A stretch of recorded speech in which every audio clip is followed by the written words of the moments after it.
Olá pessoal, vamos dar continuidade ao estudo sobre termoquímica. Lei de Hess. A lei de Hess, ela fala que para uma dada reação, a variação de entalpia é sempre a mesma, esteja essa reação ocorrendo em uma ou em várias etapas. O ΔH de uma reação só depende de seus estados inicial e final e independe do caminho percorrido.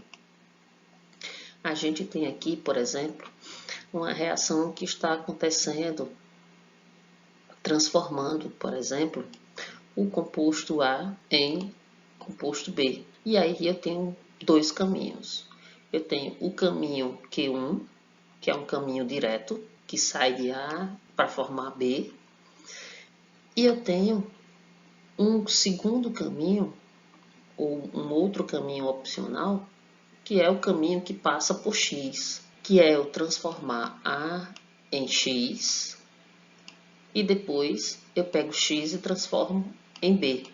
Então eu vou ter o caminho Q2 e o caminho Q3. Aqui o que a gente está falando em termos de caminho é exatamente a quantidade de calor envolvida.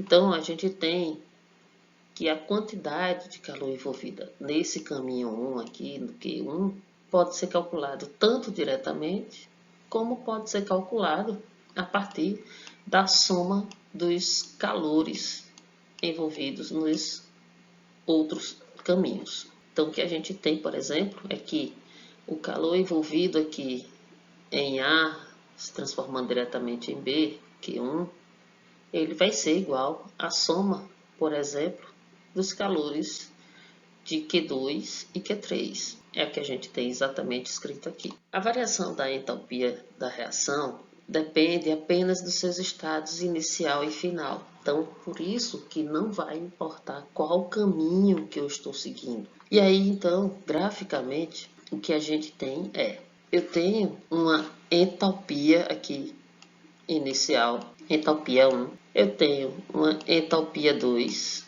entalpia 3 e tenho uma entalpia 4. Se o meu caminho de reação sair de um estado inicial e chegar no estado final, então, por exemplo, o meu ΔH pode ser calculado, meu ΔH dessa reação, ele pode ser calculado simplesmente a entalpia final, que é a H4, menos a entalpia inicial, que é H1.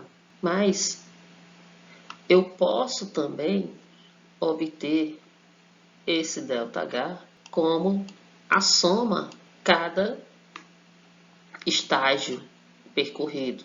Por exemplo, de H1 até H2, de H2 até H3 e de H3 até H4. Então, ΔH vai ser igual ΔH1. ΔH, então, pode ser igual à soma dos ΔHs dos subcaminhos, que é ΔH1, ΔH2 e ΔH3. ΔH1 é quem? É justamente H2 menos H1. ΔH2 é quem? É H3 menos H2. E ΔH3 é quem? É H4 menos H3. Então, o que é que a gente pode resumir aqui? Eu tenho H2, eu elimino com menos H2. H3, eu elimino com menos H3. E aí, o que sobra aqui é justamente ΔH, que é igual a H4 menos H1, que é exatamente o que a gente viu no início, né? Então, tanto eu posso fazer a soma dos ΔHs, de todos os ΔHs de cada caminho, como eu posso fazer a diferença da entalpia final menos a inicial. Isso vai me dar os mesmos valores de ΔH. Vamos entender um pouco numericamente a lei de Hess.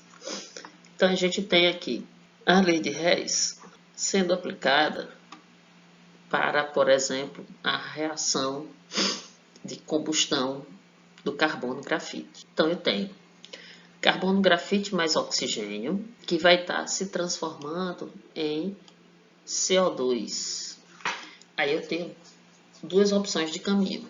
O primeiro caminho é o caminho direto dessa reação. Mas eu tenho um segundo caminho, que é havendo primeiro a combustão com meio mol de oxigênio, que aí eu vou estar formando CO, é o que acontece justamente na combustão incompleta, né, do carbono grafite. E aí então eu vou estar formando monóxido de carbono, que ao reagir com mais meio mol de oxigênio, ele vai então formar gás carbônico. E aí então eu vou ter o caminho 1 e o caminho 2 que podem ser somados para dar o total do primeiro caminho.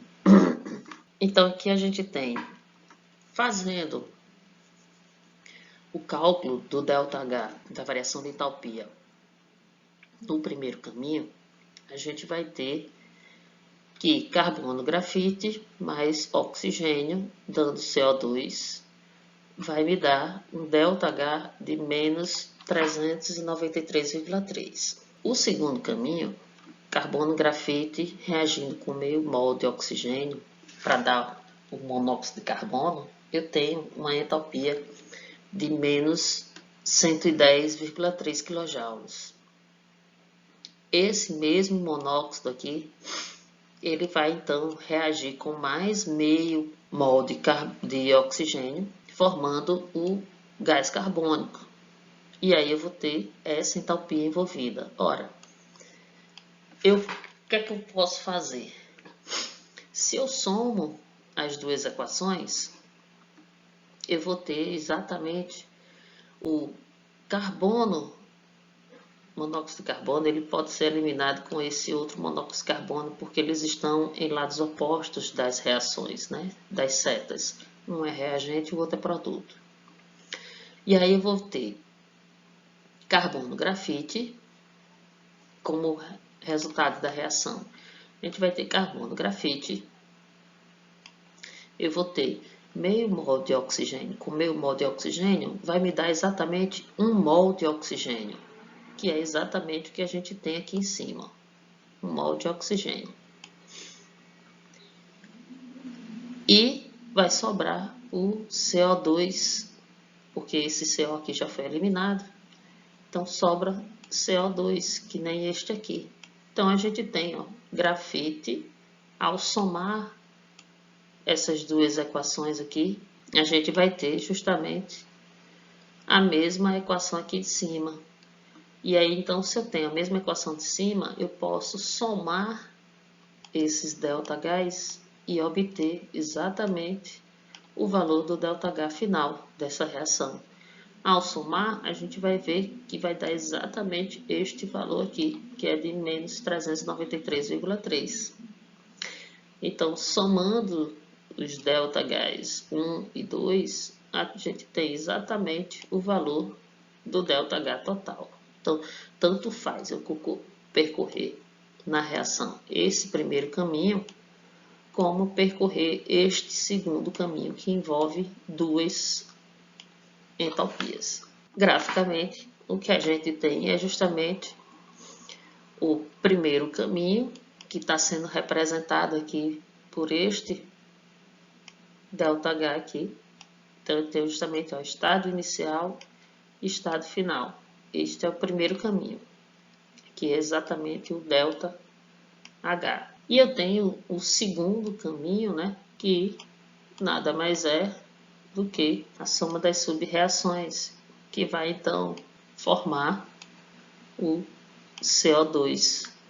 E aí então eu tenho a soma dos ΔHs, ΔH1 e ΔH2. Então, somando estes dois caminhos aqui, eu tenho justamente o caminho total da reação.